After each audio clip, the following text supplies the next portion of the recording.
என்னவென்றால், என்னிடத்தில் உனக்கு சகாயம் உண்டு. என்னிடத்தில் உனக்கு சகாயம் உண்டு. கர்த்தர் சொல்லுகிறார். யார் எப்படியோ என் கிட்ட உனக்கு சகாயம் உண்டு என்று கர்த்தர் பேசுகிறார். சகாயம் என்ற ஒரு டாபிக்ல தான் நீங்க பேச போகிறேன். ஸ்தோத்திரம். கர்த்தரிடத்தில் நமக்கு சகாயம் உண்டு. சகாயம் என்ன? என்ன சொல்லுங்க? உதவி. சகாயம் என்றால் உதவி. கர்த்தர் சொல்லுகிறார், என்னிடத்தில் உனக்கு சகாயம் உண்டு.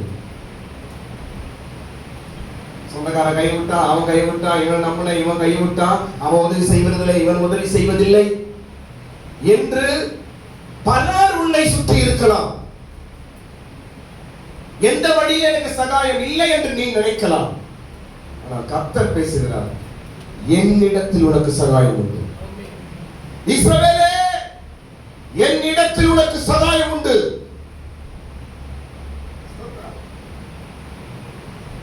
இந்த வார்த்தையோடு இங்கிருந்து நீங்க போங்க. நிச்சயமா எனக்கு கர்த்தரிடத்தில் சகாயம் வரும்.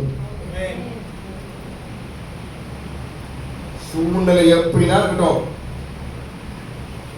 என்ன பாருங்க, சூழ்நிலை எப்படினா இருக்கட்டும், வானம் இயேசுதான், பூமி இயேசுதான், கடலும் இயேசுதான், மலையும் இயேசுதான், நமக்கு எந்த வகையிலும் சகாயம் செய்ய அவர் சர்வ வல்லவர்.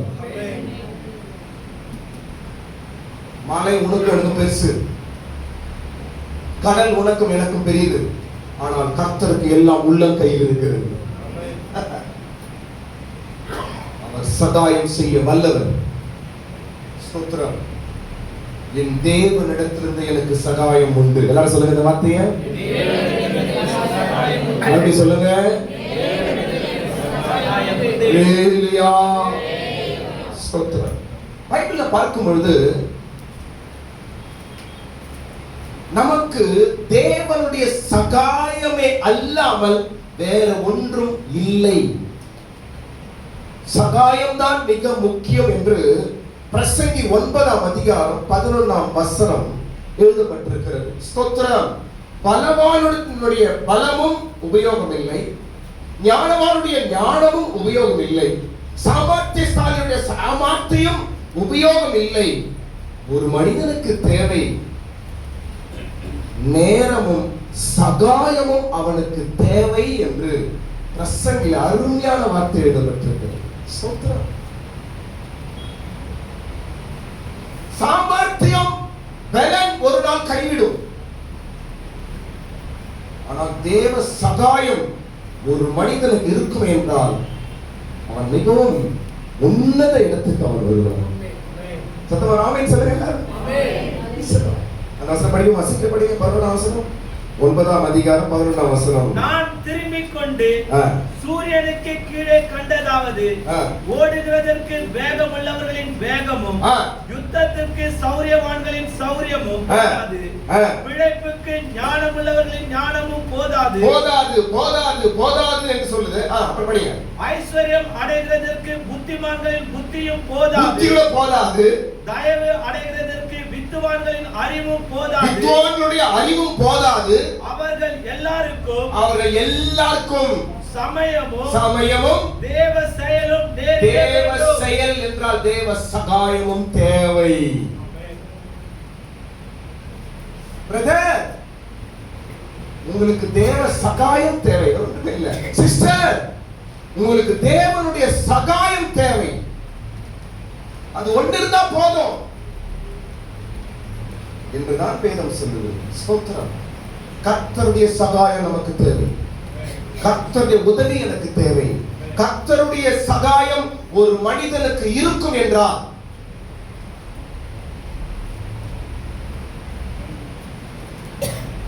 அவனுடைய நிலவர வேற. நான் அப்புறம் சொல்றேன் அதெல்லாம். ஸ்தோத்திரம். சரி, தேவனுடைய சகாயத்தினால் வாழ்க்கையில வெற்றியை அடைந்த ஒரே மனிதன் தாவீது. சகாயம் சகாயம் என்று அதிகமாய் வேதத்தில் எழுதப்பட்டது சங்கீதத்தில். நீரே என் சகாயம்.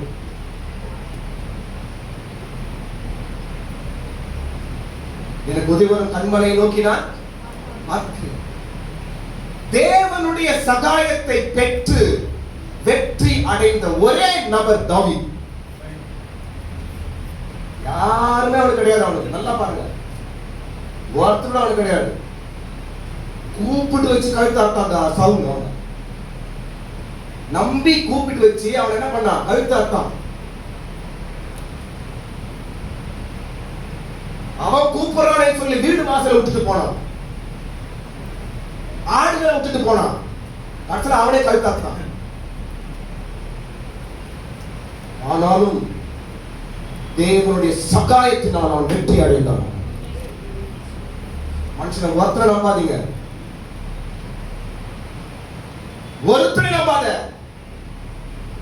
கர்த்தருடைய சகாயம் நீ தேடுவா என்றால் எல்லா மனிதனும் உன்னை சுற்றி ஓடி வருவான். கர்த்தரின் சகாயத்தை தாவீது தேடினான். எந்த மனிதனும் உதவி செய்யல, கர்த்தரை உயர்த்தினான். ஆமாங்க, ஸ்தோத்திரம். தேவனுடைய சகாயம் இல்லை என்றால் எப்படி இருக்கும் என்றதை நான் கடைசியில் சொல்றேன். அதுக்கு முன்னாடி இப்போ 2 நிமிஷம் நான் சொல்ல போறேன் உங்களுக்கு. தேவனுடைய சகாயம் ஒரு மனிதனுக்கு இருந்தால் அவன் வாழ்க்கை எப்படி இருக்கும்? 4 விஷயங்கள் நான் சொல்ல போறேன். ஒரு மனிதனுக்கு தேவனுடைய சகாயம், கடவுளுடைய உதவி ஒரு மனிதனுக்கு இருந்தால் அவன் எப்படி இருப்பான்? 4 விஷயம் சொல்றேன். ஸ்தோத்திரம். நம்பர் 1, உபாகமம் 33ஆம் அதிகாரம் 7ஆம் வசனம் படிக்கும்போது அவனுக்கு விடுதலை உண்டாகும். என்ன உண்டாகும்? விடுதலை. கடவுளுடைய உதவி ஒரு மனிதனுக்கு இருக்குமே என்றால் அவன் எல்லா பிரச்சனையும் வெளியே வந்துருவான். இன்னும் பிரச்சனை சிக்கி சிக்கி சிக்கி இருக்கிறானா அவன் கடவுளை தேடவில்லை என்ற அர்த்தம்.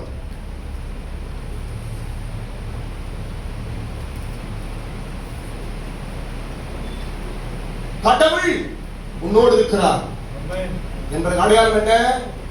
உன் பிரச்சனைகள் எல்லாம் தப்பிச்சு வெளியே வந்துட்டே இருக்கு. நீ பார்க்கிறவன் மூக்கு மேல வெள்ள வச்சுப்பான். அவனை பார்த்து எப்படியும் வெளியே வரான், எப்படியும் தப்பிக்கிறான், எப்படியும் சூழ்நிலையிலே தப்பித்து வரானே, எப்படி நம்மளால முடியல என்று அவன் திகைத்து நிற்பான். ஒரே பதில், என் தேவன் எனக்கு சகாயரா இருக்கிறார். விடுதலை உண்டாகும். முதலாவது, கர்த்தர் உனக்கு ஹெல்ப் பண்றாரு, கர்த்தர் உன் கூட இருக்கிறாரு, இயேசு உனக்கு சகாயம் பண்றாரு என்பதற்கு அடையாளம் உனக்கு விடுதலை உண்டாகும். நிச்சயமா பிரச்சனை வெளியில் உண்டாகும். பல நாள் கற்றிலிருந்து ஒரு விடுதலை உண்டாகும். பல சூழ்நிலையில் ஒரு விடுதலை உண்டாகும். ஆமா,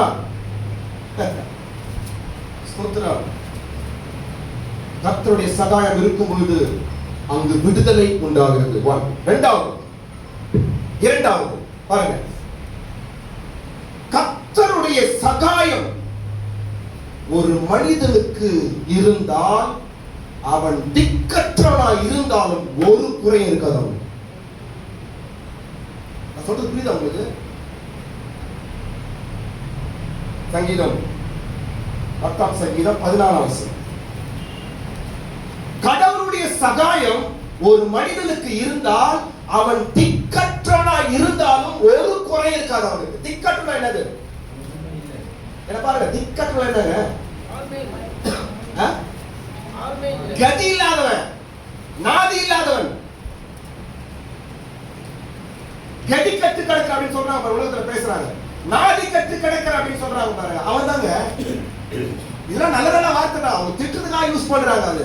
அதனால கெட்ட வார்த்தை கிடையாது, நல்ல வார்த்தை தான். அதெல்லாம் நாதியற்றவன், திக்கற்றவன் என்று சொன்னாலும் கர்த்தருடைய உனக்கு சகாயாரா இருப்பார் என்றால் உனக்கு ஒரு குறையும் இருக்காது.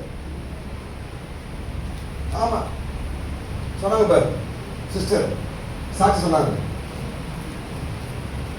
எனக்கு யாருமே கிடையாது, அனாதை தனியா இருக்கிறேன், ஆனாலும் கர்த்தரை நடத்துறாருன்னு சொல்றாங்க.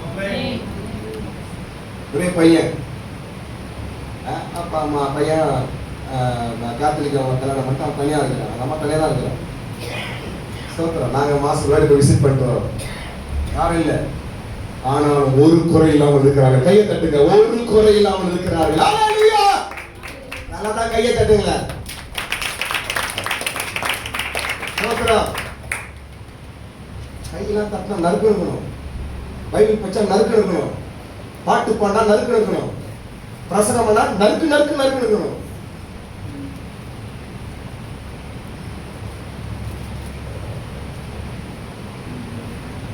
எனக்கு யாரும் கிடையாது, ஊரெல்லாம் போய் சொல்லிக்கணும் நான் அனாதை, நான் புள்ள எனக்கு சோறு போடல, பொண்ணு எனக்கு சோறு போடல, வயசு சொல்லாத. அப்படி சொல்றாலும் சர்ச்சைக்கு வராது.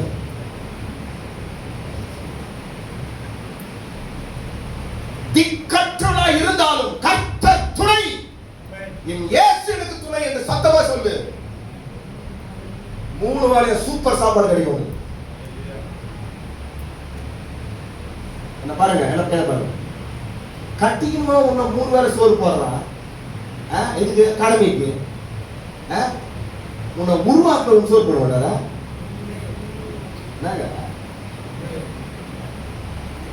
என்னை உருவாக்கிற ஆண்டவர் என்னை திக்கற்றோட விட்டுருவாரா? அவரை நம்பி இருக்கிற நல்லவானா? சிங்க குட்டிகள் காட்சியடைந்து பட்டினியாய் கிடந்தாலும் கர்த்தரை ஒரு நன்மை குறைபடா. கர்த்தருடைய சகாயம் சும்மா ஏதோ நம்ம போயிடக்கூடாது. ஒப்பாரி வைக்காத, சொல்லாத. எனக்கு யாரு இல்லை என்று சொல்வதை காட்டிலும் இயேசுவோடு இருக்கிறார் என்று சொல். நான் அனாதை என்று சொல்வதை காட்டிலும் என் தேவன் எனக்கு சகாயம் என்று சொல். நான் திக்கற்றவன், நான் ஒரு பரதேசி, எனக்கு யாரும் இல்லை என்று 10 வாட்டி சொல்றதை காட்டிலும் என் இயேசு எனக்கு சகாயமா இருக்கிறார் என்று 1000 வாட்டி சொல்லு. அது உனக்கு சோறு போடும். நீ 10 பேர் கிட்ட திக்கற்ற சொல்லி பாரு, மூடு விட்டு வைக்கிறோம். அதெல்லாம் ஒரு பிரயோஜனம் கிடையாது. ஒரு மனிதனுக்கு தேவ சகாயம் உண்டு என்றால் அவன் அனாதையா இருந்தாலும் ஒரு குறையில் அவன் ராஜாவாய் வாழ்வான். அதான் தேவனுடைய சகாயம் செய்யும் வேலை. மூன்றாவது காரியம், ஒரு மனிதனுக்கு கடவுளுடைய சகாயம் இருக்கிறது என்றால், இருந்தால் அவன் ஒன்றுக்கும் பயப்பட மாட்டான். சூப்பர். எபிரேயர் 13ஆம் அதிகாரம் 6ஆம் வசனத்தில் எழுதியிருக்கிறது, கர்த்தருடைய சகாயம் இருக்கும் மனிதன் ஒன்றுக்கும் பயப்பட மாட்டான். தேவன் எனக்கு சகாயர், நான் ஒன்றுக்கும் பயப்படேன். இதை வச்சு நீ கண்டுபிடித்து பாருங்க, நீங்க எப்படி இருக்கிறீங்க? கடவுளுடைய சகாயம் இருக்குதா? கடவுளுடைய சகாயத்தை எப்படி பெறுவது என்று அப்புறம் சொல்லுங்க. கடவுள் ஒரு மனிதனுக்கு சகாயம் செய்யும் பொழுது அவனுக்கு விடுதலை உண்டாகும்.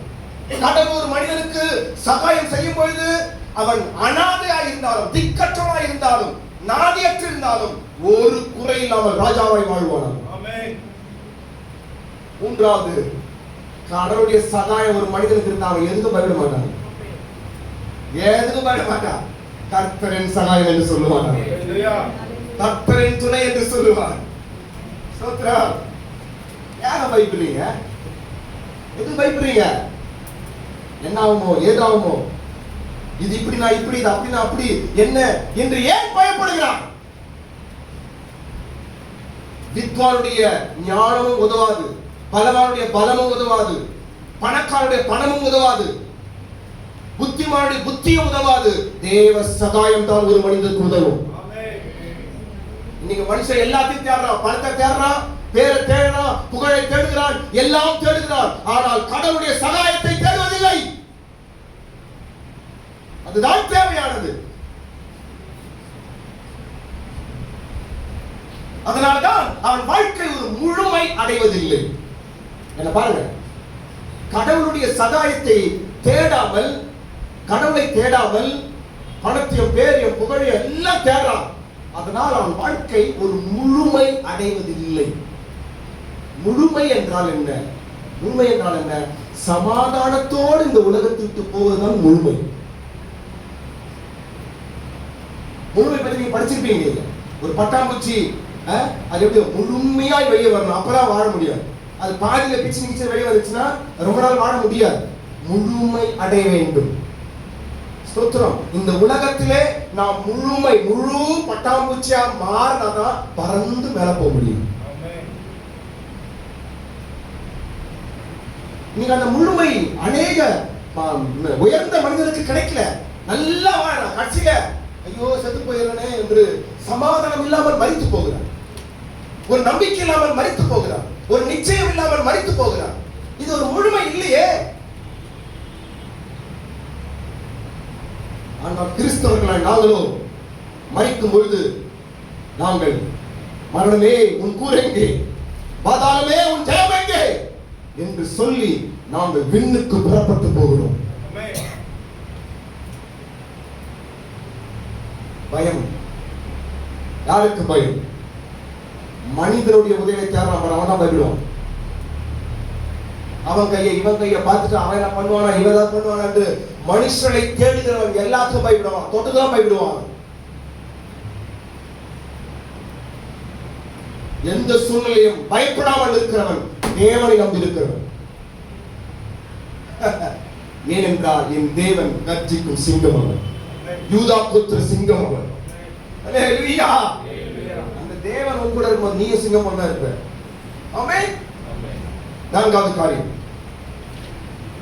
ஒரு மனிதனுக்கு தேவன் சகாயம் செய்யும் பொழுது அவன் வாழ்க்கை சந்தோஷமா இருக்கும். ஸ்தோத்திரம். 2 கொரிந்தியர் 1:24 வீட்டுல படிச்சு பாருங்க. சந்தோஷத்திற்கு நாங்கள் சகாயரா இருக்கிறோம் என்று பவுல் எழுதினார். கடவுள் உனக்கு சகாயம் பண்றாரு. ஒரு ஆளுக்கு கடவுள் ஹெல்ப் பண்றாரு, ஒரு ஆளுக்கு கடவுள் சகாயம் இருக்கிறது என்று எப்படி கண்டுபிடிக்கிறது? அவங்க எப்பவுமே சந்தோஷமா இருப்பாங்க, எப்பவுமே ஜாலியா இருப்பாங்க, எப்பவுமே மனமகிழ்ச்சியா இருப்பார்கள் அவர்கள்.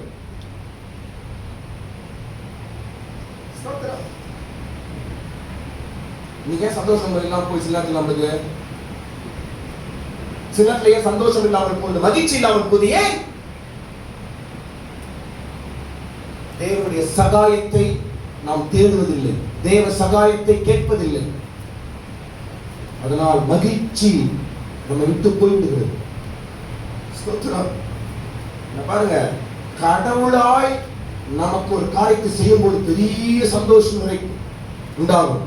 ஆனா நம்ம சுயத்தினால நாம ஏதாவது காரியத்தை பெற்றா சந்தோஷமே இருக்காது. ஏதோ செய்த போல இருக்கும், ஆனா சந்தோஷமே இருக்காது. கடவுளின் சகாயம் மனிதனுக்கு மகிழ்ச்சியை கொடுக்கும். ஸ்தோத்திரம். சரி, அடுத்த காரியம் தேவ சகாயத்தை எப்படி பெற்றுக்கொள்வது? அது ஒரு 4 காரியம் சொல்லி 3வது பகுதி நான் போனோம்.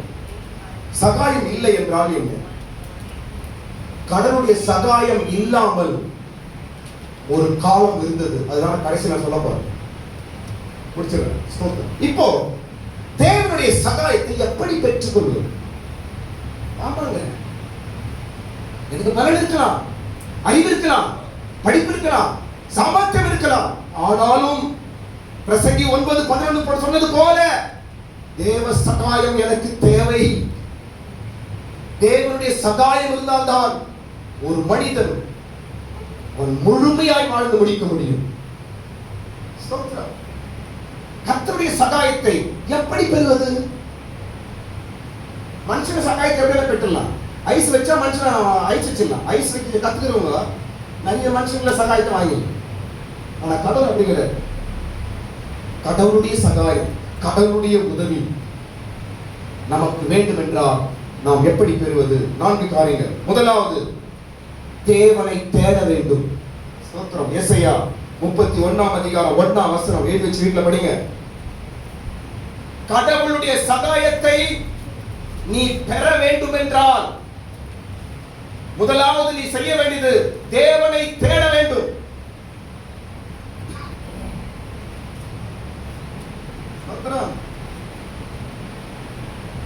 பாருங்க, கடவுள் சகாயம் பண்ணுவார்னா சுத்தி இருக்கிற எல்லாரும் பிரமித்து நிற்பார்கள்.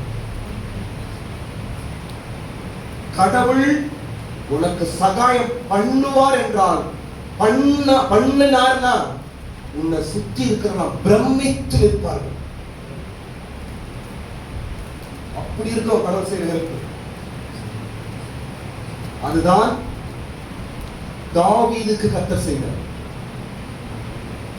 தாவீது கர்த்தர் சகாயம் செய்ததனால் கோலியாத்தை விழத்தள்ளினார். சுற்றி இருக்கிற சவுல் ராஜ்யங்கள் எல்லாம் பிரமித்து நின்றது. ஆச்சரியப்பட்டார்கள், இது எப்படி சாத்தியம்? கடவுளுடைய ஹெல்ப். கடவுள் உங்களுக்கு ஹெல்ப் பண்றாருன்னா நீங்க கெத்தனிப்பீங்க. ஜனங்கள் உங்க லெவல வேற மாதிரி இருக்கும்.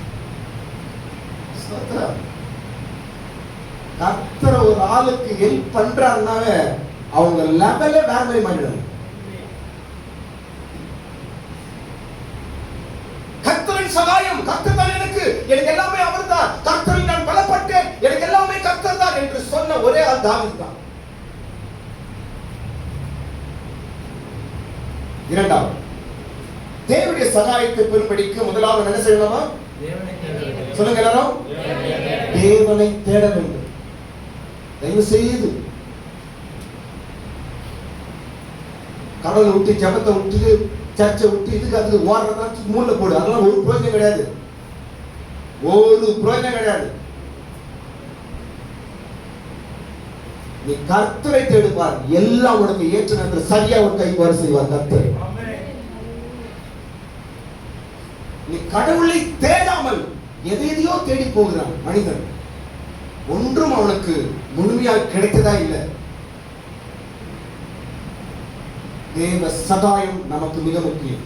நம்பர் 2, இரண்டாவது காரியம் கர்த்தருடைய சகாயத்தை பெற வேண்டும் என்றால் கர்த்தர் என் பெலன் என்று நாம் சொல்ல வேண்டும். அப்போ போனோம் தாவீது சொல்றார் பாருங்க, சங்கீதம் 28ஆம் சங்கீதம் 7ஆம் வசனத்துல, 28ஆம் சங்கீதம் 7ஆம் வசனம் சொல்றாரு, ஸ்தோத்திரம், கர்த்தர் என் பெலன், கர்த்தர் என் பெலன் என்று நாம் சொல்லணும். ஸ்தோத்திரம். என் பெலன் யார்? சொல்லுங்க, கர்த்தரே என் பெலன். எல்லாரும் சொல்லுங்க, மறுபடியும் சொல்லுங்க, கர்த்தரே என் பெலன் என்று சொல்லுவாய் என்றால் கர்த்தருடைய சகாயத்தை நீ பெற்றுக் கொள்வாய். சொல்றோமா? தாவீது இப்படி சொல்லி சொல்லி சொல்லி சொல்லியே டாப்ல போயிட்டாரு. இப்படி சொல்லி சொல்லி சொல்லி சொல்லியே தாவீது டாப்ல போயிட்டாரு. அப்படியே அவரை காட்ட ஒரு பெரிய ராஜா. வேதத்தை இது முன்னாடி இருந்ததில்லை, இது அப்புறம் இருந்து போதில்லை. எப்படி அவ்வளோ டாப்ல போனார் தாவீது? கர்த்தரின் பெலன், கடவுள் தான் எனக்கு எல்லாமே கடவுள் தான், கடவுள் தான் என்று வாயில நொடிக்கு நொடிக்கு சொன்ன மனிதன் தான் தாவீது. கர்த்தரின் பெலன் என்று சொல்லு, கர்த்தரின் கோட்டை என்று சொல்லு, கர்த்தரின் பெலன், கர்த்தர் எனக்கு சகாயம், கர்த்தர் எனக்கு உதவி, கர்த்தரின் பக்கத்தில் இருக்கிறார் என்று அப்பப்படி சொல்லணும் வாயில.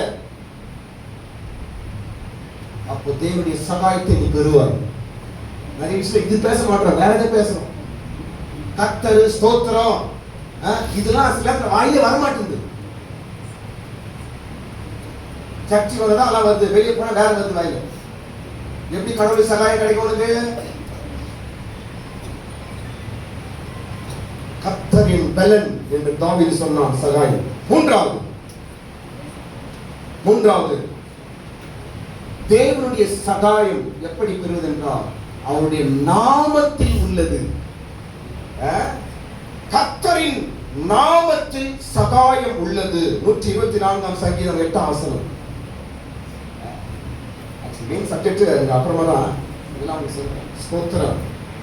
கர்த்தருடைய நாமத்தில் சகாயம் உண்டு. நாம் யாரு? கடவுளுடைய நாமம் யாருங்க? இயேசு. நாமம் என்றால் என்ன? நாமம் என்றால் பெயர். ஸ்தோத்திரம். 3 நாமம் போடுறான் அப்படின்றான். 3 நாமம் என்ன அர்த்தம்? இயேசு தான் அர்த்தம். 3 பட்ட போடுற அது ஒரு அர்த்தம், அர்த்தமே தெரியாது. நம்ம பூச்சி இருப்பான். நாமம் என்ன? இதுதான் விஷயம். நாமம் ஆக்சுவலி நாமம் என்றால் நேம்.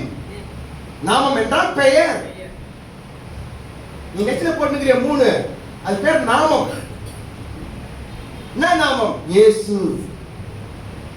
பிதா, குமாரன், பரிசுத்தாவி. 3 பெயர்களை கொண்டுதான் 3 பட்டை நாமம் என்று சொல்றான்.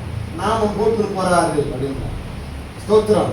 நான் சொல்றேன், இயேசு விசுவாச நாமம் போட்டா அவனுக்கு வெற்றி உண்டாது.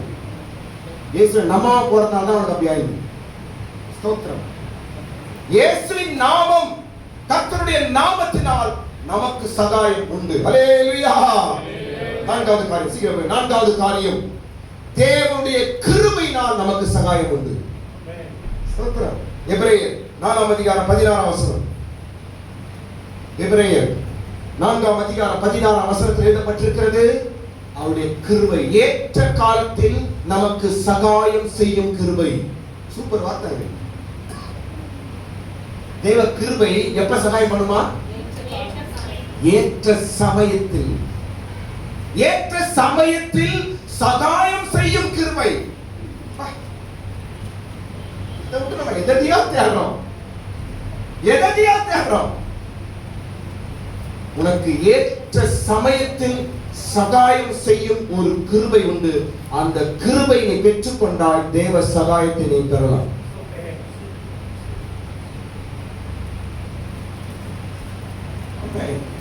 கிருபை கிருபை கிருபை உள்ளவர்களுக்கு தேவ சகாயம் உண்டு.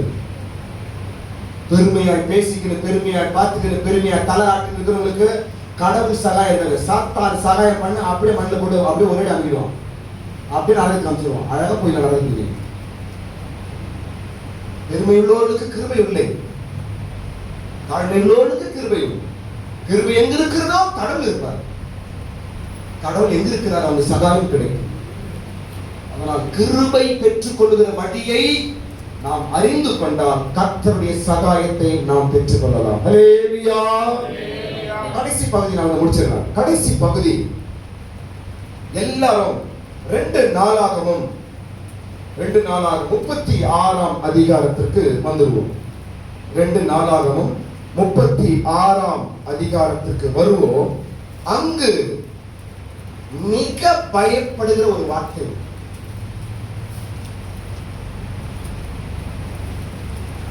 நமக்கு பயத்தை உண்டாக்குற ஒரு வார்த்தை இருக்கு. அதான் சொல்ல போறேன். என்ன அந்த வார்த்தை?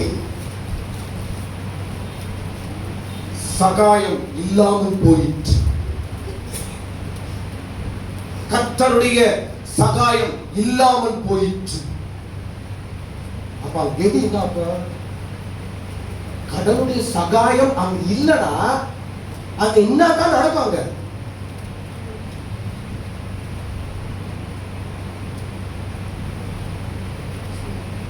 நான் சொல்ல பாருங்க, இன்னைக்கு நான் தைரியமாய் பேச முடியும். தமிழ்நாடை நம்ம சொல்லல, சென்னையை குறித்து நான் சொல்லுகிறேன். சென்னை ஜனங்கள் மீது கர்த்தருடைய தயவு இன்றைக்கும் இருக்கிறது. அதனால்தான் பல ஆட்சியாளர் என்ன குழப்பம் பண்ணாலும் ஒன்றும் முடியல. பல அழிவுகள் வந்து போனாலும் ஒன்றும் செய்ய முடியவில்லை. ஸ்தோத்திரம். தேவனுடைய தயவு நம்முடைய சென்னை பட்டணத்தின் மேல் இருக்கிறது. ஸ்தோத்திரம். சகாயம் இல்லாமல் போயிற்று என்று ஒரு வார்த்தை படிக்கிறோம். 2:36 அதிகாரம் 16ஆம் வசனத்துல கடைசி லைன் பாருங்க. கர்த்தருடைய உக்கிரகம் அவருடைய ஜனத்தின் மேல் மூண்டது, சகாயம் சகாயம் இல்லாமல் போயிற்று. யாருடைய சகாயம்? கர்த்தருடைய சகாயம். ஏன் என்று அப்புறம் சொல்றேன். அதுக்கு முன்னாடி கடவுளுடைய சகாயம் இல்லை என்றால் நடக்கும் 6 காரியங்கள். ஒரு மனிதனுக்கு கடவுளுடைய சகாயம் இல்லை என்றால் அந்த மனுஷனுக்கு என்ன நடக்கும்? 6 விஷயம் சொல்றான் பைதர். இங்க அதான் நடக்குது.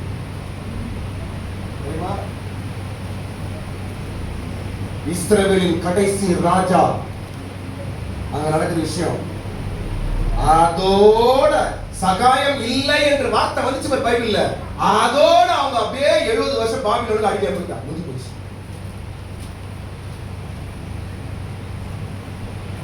பாருங்க, யார் சூழ்நிலைகள் எப்படி இருந்தாலும் ஏசப்பா காலில் வந்து ஊழ்த்த கத்துங்க. உண்மையிலே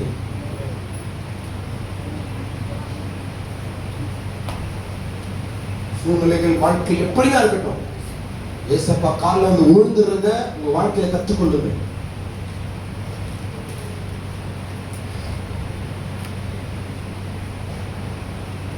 நம்பர் 1 பாருங்க, சகாயம் இல்லை என்றால் நடக்கும் முதல் காரியம். தேவனுடைய சகாயம் இல்லை என்றால் நடக்கும் முதல் காரியம் என்னவென்றால் பொருள் நஷ்டம் உண்டாகும். எந்த வசனம்? 18 வசனம். டக்கு படிங்க, சீக்கிரம் படிக்கணும். அவன் தேவனுடைய ஆலயத்தின் பெரிதும் சிறிதுமான பணிமுட்டுகள் அனைத்தையும் கர்த்தருடைய ஆலயத்தின் பொக்கிஷங்களும் ராஜாக்களுக்கும் அவன் பிரபுக்களுக்கும் இருந்த பொக்கிஷங்களும் ஆகிய அனைத்தையும் பாபிலோனுக்கு கொண்டு போனான். எல்லாம் போயிடுச்சு. என்ன போச்சாங்க? பொருட்கள். என்ன பாருங்க, என்ன கவனிங்க. என்ன போச்சாங்க? பொருட்கள். எங்க இருந்து போகுது? எருசலேமிலிருந்து எங்க போகுது? பாபிலோன். கை மாறுது. பொருள் நஷ்டம்.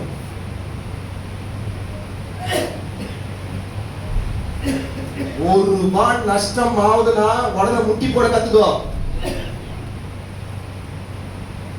குதிக்காத அப்படியே. ஒரு குண்டு ஊசி உனக்கு நஷ்டம் ஆகிறது என்றால் முட்டி போடு.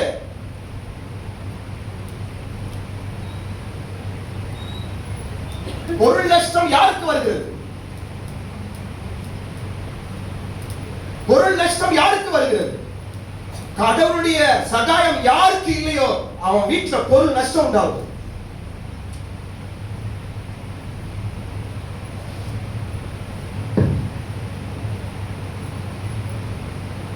உன் பொருள் உன் கை விட்டு போறது, உன் பொருள் இன்னொருத்தருக்கு வித்துறது, உன் பொருள் நஷ்டப்படுறது,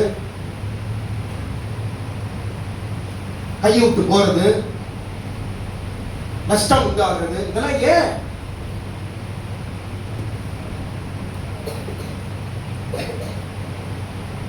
சகாயம் இல்லாமல் போயிற்று.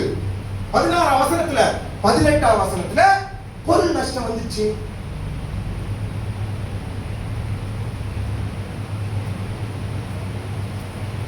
ஒரே ஒன்றுதாங்க, இயேசு எனக்கு சகாயர் என்று ஒரு நாள் ஒரு வாட்டி நீ சொல்லணும். என் இயேசு எனக்கு சகாயர்.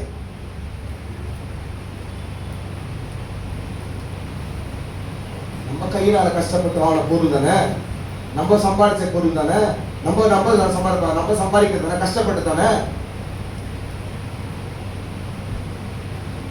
அந்த பலனை கொடுத்தது கடவுள் தானே. ₹100 நம்ம சம்பாதிக்கிறோம்னா அந்த பலத்தை கொடுத்தது யார்? தெய்வம். ஏன் நஷ்டமாவது? அது நான் சின்ன பொருள் பெரிய பொருள் அதை பற்றி நான் பேச வரல. உன்னுடைய பொருள் எதுவா இருந்தாலும் அது உன் பொருள், தேவனால் கொடுக்கப்பட்ட பொருள். முதல் காரியம், ஒரு மனிதனுக்கு தேவ சகாயம் இல்லை என்பதை காண்பிப்பது அவனுக்கு வருகிற பொருள் நஷ்டம் தான். இங்க எருசலேமில பொருள அவ்வளோ விலையுயர்ந்த பொருள்லாம் சேர்த்து வச்சது யாருங்க? தாவீது அவன் புள்ளையும் சாலமோன் 2 பேரும் சேர்ந்து பொன்னி 4 வெள்ளி 4 பொருள் சேர்த்து பாருங்க. எனக்கு என்ன பாருங்க, தாவீது சொல்றாரு, என் கஷ்டத்தில் நான் சேர்த்து வைத்தேன் என்று சொல்றாரு. தாவீது வீட்டுல படிச்சு பாருங்க. என்னுடைய கஷ்டத்தில் நான் இந்த பொண்ணு, வெள்ளி, இரும்பு, வெண்கலம் இதெல்லாம் சேர்த்து வச்சிருக்கிறேன் நானு அப்படின்னு சொல்றார் தாவீது. கஷ்டப்பட்டு எங்க போதிப்போ அந்நியனுக்கு போகுது, கெட்டவங்கிட்ட போகுது, கை மாறி போகுது, கை விட்டு போகுது. யார் கஷ்டப்பட்டு சேர்த்து வச்சது? தாவீது. நீ கஷ்டப்பட்டது ஏன்? நஷ்டம். தேவ சகாயம் இல்ல, கடவுளை தேடுறது கிடையாது, திமிரு, ஜபம் இல்ல, தேவனை தேடுற இது இல்ல. பொருள் நஷ்டத்தோட நீங்க நம்ம என்ன அலாட் ஆயிடும், நம்ம அடுத்த நஷ்டம் வரக்கு முன்பாக. ஆமென்.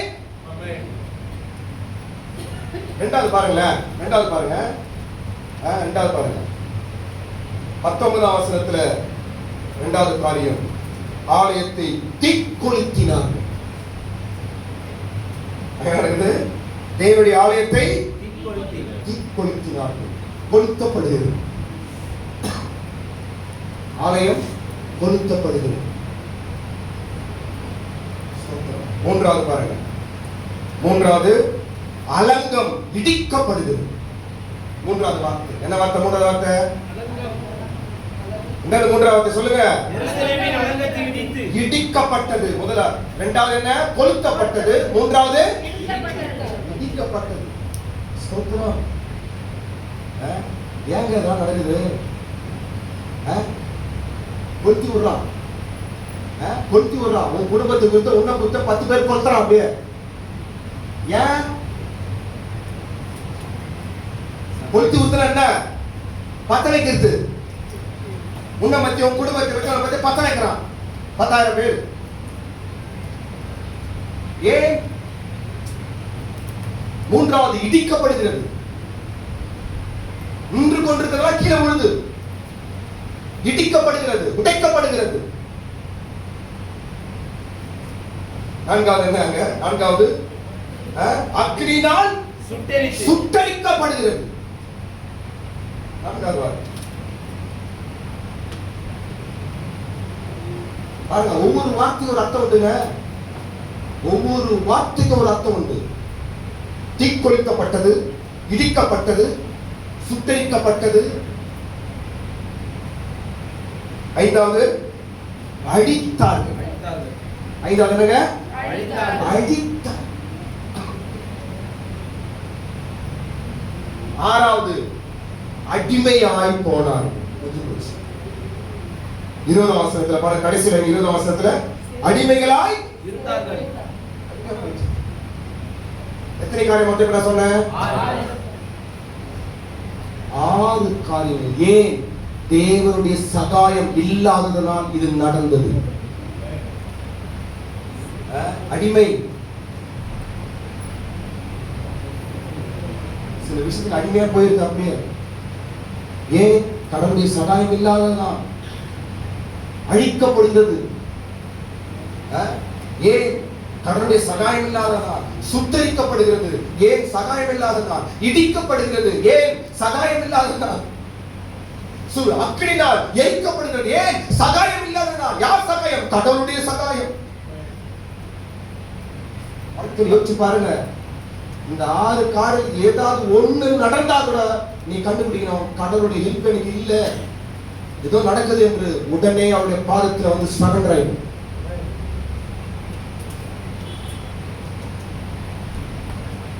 சரி பாருங்க, இப்போ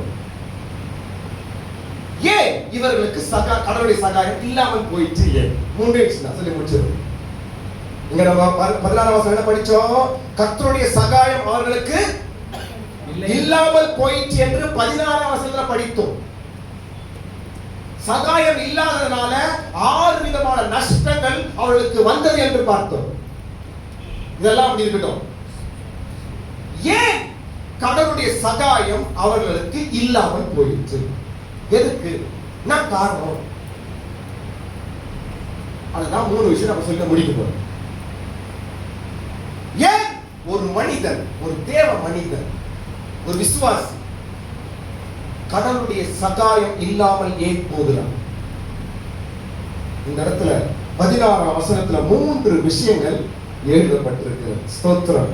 நம்பர் 1, முதலாவது, ஏன் கடவுளுடைய சகாயம் நமக்கு இல்லாமல் போகுது, ஏன் கடவுள் ஹெல்ப் பண்ணாம போயிடுறாரு என்றால் முதல் காரணம் பரியாசம். என்னங்க?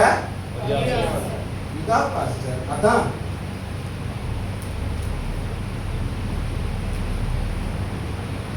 அவர்கள் தேவனுடைய ஸ்தானாதிபதிகளை என்ன செய்தார்கள்? பரியாசம் பண்ணி.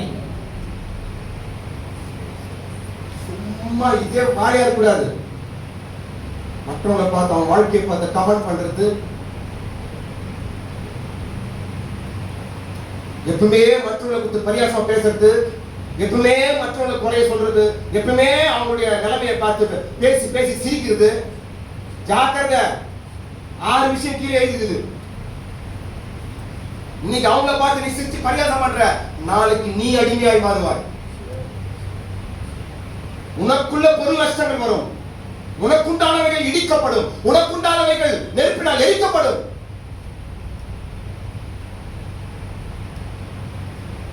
ஒருபோதும் இங்க யார சொல்றது? தேவனுடைய ஸ்தானாதிபதிகள் அப்படின்னா கிறிஸ்தவர்கள். நான் வெளியே ஆளுமை சொல்லல, வெளியே ஆளும் சொல்லக்கூடாது. கிறிஸ்தவர்கள் சபையார் யாரை நீங்கள் பரியாசம் பண்ணக்கூடாது. அந்த வேலை இதோடு நிற்குது. கர்த்தருடைய சகாயம் இல்லாமல் போய்விடும். குறைகள் விளைவுகள் எல்லாருக்கும் வரும். நீ தேவதூதன் கிடையாது, நானும் தேவதூதன் கிடையாது, எல்லாம் மண்ணுதான். உடனே நீ சரியா நிக்கிறதுனால மற்றவங்க நம்ம உடனே பரியாசம் பண்ணி சிரிக்கிறது, அது பண்றது. சிஸ்டர்ஸா இருக்கட்டும், பிரதர்ஸா இருக்கட்டும், மிகவும் ஜாக்கிரதையா இருங்கள். தேவனுடைய ஸ்தானாதிபதிகளை அவர்கள் பரியாசம் பண்ணினார்கள். அதனால் தேவனுடைய சகாயம் அவர்களுக்கு இல்லாமல் போயிற்று.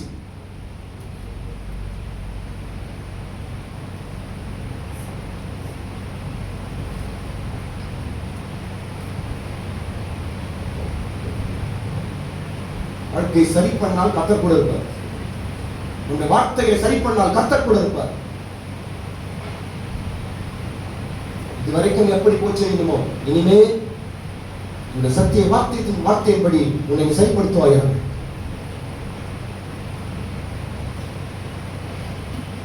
இதுக்காக எதுவும் சொல்லி சிரிக்கூடாத பாஸ்டர்.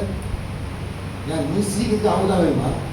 நீ சவுத்த பத்தி சிரி லூஸ் பண்ணி ஏன் அவங்கள பத்தி சொல்லி சிரிக்கணுமா? எந்த ஆறா இருக்கட்டும், விசுவாச முக்கியமான சபைக்கு வந்த அவர்கள் இவர்கள் யாரா இருக்கட்டும், நான் சொல்றேன் பாருங்க, என்ன பாருங்க. சபை என்பது எதற்காக தெரியுமா? இது வந்து ஒரு மெக்கானிக் ஷெட் மாதிரி தான். சபை ஷோரூம் கிடையாது. சபை என்னதுங்க? சொல்லுங்க, சீக்கிரம் சொல்லுங்க. சபை என்ன? Mechanic shed. மெக்கானிக் ஷெட்ல என்ன வரும்? ரிப்பேர் தான் இங்க வரும். சபையில யார் சரி, நீ சரியா சரியாத யார் இங்க வர, அவன் மேல போயிடுவானா? நீ சரியா சரியில்லாதவன் வரதான் சர்ச்சு. ஐயோ, அந்த சபையில யாருமே சரி கிடையாது. நீ சரியா தானே வரீங்க ஃபர்ஸ்ட். நோ,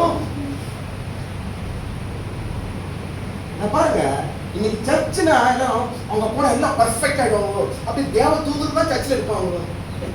லைசன்ஸ் நச்சு அடிச்சுக்காதீங்க. இந்த சர்ச் அப்படி கிடையாது. இது ஒரு மெக்கானிக் ஷெட் தான். நான் ஒரு ஓட்ட வண்டி தான். இந்த பக்கம் ஒரு லேடிஸ் ஓட்ட வண்டி, இந்த பக்கம் ஜென்ஸ் ஓட்ட வண்டி. இந்த வண்டிகள் எல்லாம் ஒருத்தர் ரெடி பண்ணிக்கிறார். அவர் தான் பரிசுத்த ஆளு. கையை தட்டுங்க, அவர் கையை தட்டுங்க. அதான சர்ச்சு. சர்ச்சில் வந்து அவன் சரியில்லை, இவங்க சரியில்லை. சர்ச்சின் மெக்கானிக் ஷெட் பாருங்க. சர்ச்சின் மெக்கானிக் ஷெட். ஷோரூம் வந்து பரலோகம். அங்க என்ன இருக்கும்? புது புது வண்டிகள், பிரச்சனை இல்லாத வண்டிகள் அங்கதான் இருக்கும். நீ நல்ல வண்டி பார்க்க நீ அங்கதான் போயிடு. நீ சேர்த்து அங்க போயிடு. இங்க வந்து அவங்கள குறை சொல்லிங்க, இவங்களை குறை சொல்லிங்க. மேல சொல்றேன் பாருங்க, புது சொல்றீங்க கட்டணம் தான் வருவான். அதாங்க சர்ச்சு. இது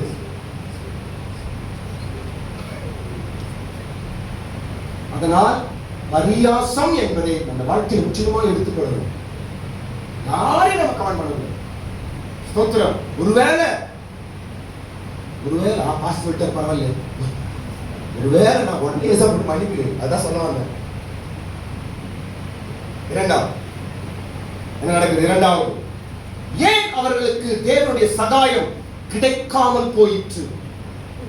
ஏதோ சின்ன விஷயமா நினைக்கலாம், ஆனா ஒரு ராஜ்யத்தை அடிமையாக்கிடுச்சுங்க.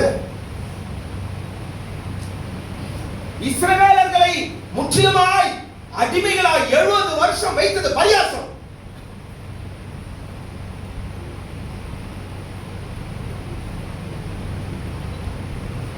ஜோக்கு எப்பவும் மற்றவங்களை கமெண்ட் பண்ணிட்டே இருந்தோம். பெரிய அடிமை நம்ம வந்துடும் போயிட்டு உண்மையான தூக்கத்தாலாம் போயிட அப்புறமா. இரண்டாவது, தேவனுடைய வார்த்தையை அலட்சியம் செய்தார். இரண்டாவது அசட்டை செய்தார். இரண்டாவது என்ன செய்தாங்களா? சொல்லுங்க. எதை? கர்த்தருடைய வார்த்தை. அதனால் சகாயம் இல்லாமல் போயிற்று. அதனால் சகாயம் இல்லாமல் போயிற்று. யார் சகாயம்? கடவுள் சகாயம். வெளியே வர முடியல. கடவுளுடைய ஹெல்ப்பே இல்லாம போயிடுச்சா? கடவுளுடைய ஹெல்ப்பே இல்லாமல் இருந்தால் ஒரு மனிதன் எதையும் செய்ய முடியாது. ஒரு உலகத்தில் மிகவும் கடினம். கடவுளுடைய ஹெல்ப்பே இல்லைன்னா சோறு தட்டா எடுத்து சாப்பிட முடியாது நம்மளால. கடவுளுடைய உதவி இருந்தாதான் உன் தட்டுல இருக்கிற சோறு எடுத்து சாப்பிட முடியும். அந்த அளவுக்கு நம்ம அறிவை நம்ம செட் பண்ணணும். எத்தனை பேர் கையில சோறு சாப்பிட முடியாது உலகத்துல தெரியுமா உங்களுக்கு? எல்லாம் இருக்குதுங்க, கோடிக்கணக்கான பணம் எல்லாம் இருக்குது. இந்த அம்மா சாட்சி வசதி ஜெயிக்கி அம்மா பின்னாடி வந்து ஒரு வீட்டுல வேலை செய்யறாங்க, பெரிய பணக்காரன் தான், நடக்க முடியாது, வீட்டுக்கு தான் போயிடும். அம்மா இந்த அம்மா தான் சாப்பிட்டா ஊட்டும், பணம் தான் பிரயோஜனம். கடவுள் என்பது சத்தியம் தெரியல அவங்களுக்கு. ஏதோ கிருபியா நம்ம விசுவாசி தேவ பிள்ளையை அவங்க வீட்டுல கொண்டு ஆண்டு வச்சிருக்கிறார், அதனால அவங்க புண்ணியம் கட்டினாங்க. கடவுள் சகாயம் மிக முக்கியம். அசட்டை பண்ணாதே. தேவ வார்த்தையை, வசனத்தை, கர்த்தர் உன்னோடு பேசும் வார்த்தைகளை அசட்டை பண்ண. ஆமா எல்லாத்துக்கும் தான் பாஸ்டர் பிரசங்கம் பண்றாங்க, எல்லா பாஸ்டரும் தான் பேசுறாங்க. அந்த வாய் இப்படி ஆட்டுறது இப்படி ஆட்டுறது நிச்சயம் இதோட நிச்சயோ.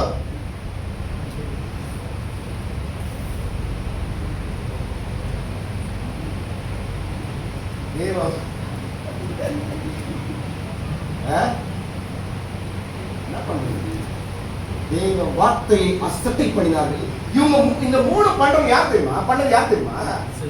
யாரு? அந்நியர்கள் அல்ல. யாருங்க? விசுவாசிகள் தான் பண்ணாங்க. யார் பண்ணது? மரியாதை பண்ணது யாரு? தேவனுடைய வார்த்தை அசட்டை பண்ணது யாரு? விசுவாசிகளுக்கு தான் கர்த்தருடைய சகாயம் இல்லாமல் போயிடுச்சு. சூப்பர். நான் அந்நியர்களை குறித்து பேச வரவில்லை, சபையை குறித்த விசுவாசத்தை குறித்து நாம் பேசுகிறோம். ஸ்தோத்திரம். தேவ வார்த்தையை அசட்டை பண்ணினார்கள். என்ன பாருங்க, டீச்சர் கவனிங்க. எந்த பாஸ்டரா இருக்கட்டும், யாராவது எது வார்த்தையை பேசட்டும், ஒருபோதும் அசட்டை பண்ணக்கூடாது. எந்த பிரசங்கம் யாரா பேசட்டும், நல்ல வார்த்தையை எடுத்துக்கொண்டு அமைதியாய் நாம் போக கற்றுக்கொள்ள வேண்டும். காலம் அப்படி.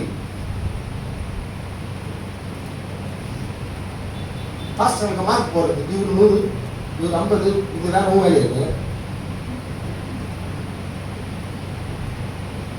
எல்லாமே தெய்வ வார்த்தை தான். நீங்க பேசுறாங்க, சன்னி பேசுறாரு, மகேஷ் பேசுறாரு, குமார் பேசுறாரு, எல்லாம் தேவ வார்த்தை தான். எதையும் நாம் வசதி பண்ணக்கூடாது. கர்த்தர் பரலோகத்தை பார்த்து கொண்டிருக்கிறார். நான் காண்கிற தேவன். அவருடைய வசனத்தை வார்த்தை நம்ம எவ்வளவு நாம் மதிக்கிறோமோ அந்த அளவுக்கு உன்னை சமுதாயத்தில் மதிப்பாய் வைப்பார் கர்த்தர். கையா தட்டு. இயேசுவின் நாமத்தினால உலகத்தில் உன்னை மதிப்பாய் வைப்பார், வாழ்க்கை மதிப்பாய் வைப்பார். ஆமென். மூன்றாவது காரியம் நான் முடிச்சிட்டேன். மூன்றாவது காரியம் என்ன பண்றாங்க? அவருடைய தீர்க்க தரிசனைகளை நிந்தித்தார்கள். மூன்றாவது தீர்க்க தரிசிகளை நிந்தித்தார்கள். ஊழியக்கார பாஸ்டர் குறை பேசுறது, தீர்க்கதரிசனம் யாரு? என்ன பாருங்க, உலகத்துல இருக்கிற கிறிஸ்தவ சர்ச்சை பத்தி எனக்கு ஒரு கவலையும் கிடையாது. ஏன் சர்ச்சு, ஏன் விசுவாசம் பண்ணா ஏன் கவலை? உலகத்துல எவன் எப்படின்னா பேசி போட்டோம், அது நமக்கு தேவையில்லை. ஊழியக்காரர்களை ஒருபோதும் வாயில குறை சொல்லாதீங்க. எந்த ஊழியக்காரட்டும் கர்த்தர் பார்த்துக் கொள்வார். அப்படிதான் நம்ம பழகணும். அப்படிதான் நாங்களாம் தான் கத்துக்கணும். கர்த்தர் பார்த்துக் கொள்வார். தீர்க்கதரிசிகளை என்ன செய்யறாங்க? அவங்க நிந்தித்தார்கள். நிந்தையை அவர் மேல சுமப்பது. வாய்க்கு வந்தபடி ஊழியக்காரர் பேசுறது, வாய்க்கு வந்த திட்டுறது, எடுத்து பேசுறது. நானும் விசுவாசத்தான் வந்தேன்.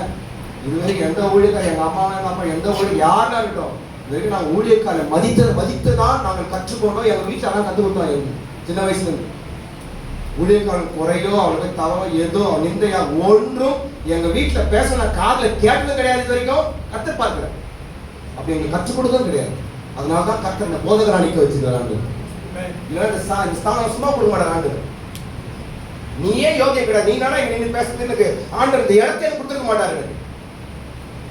இந்த இடம் கிடைக்க வேண்டிய சும்மா கிடையாது. இதெல்லாம் ஒரு கர்த்தருடைய பாக்கியம். அப்படிதானங்க, ஒரு போதகரா இருக்கிற வேண்டும், அதுக்கு ஒரு தகுதி கர்த்தர் பார்க்கிறார்.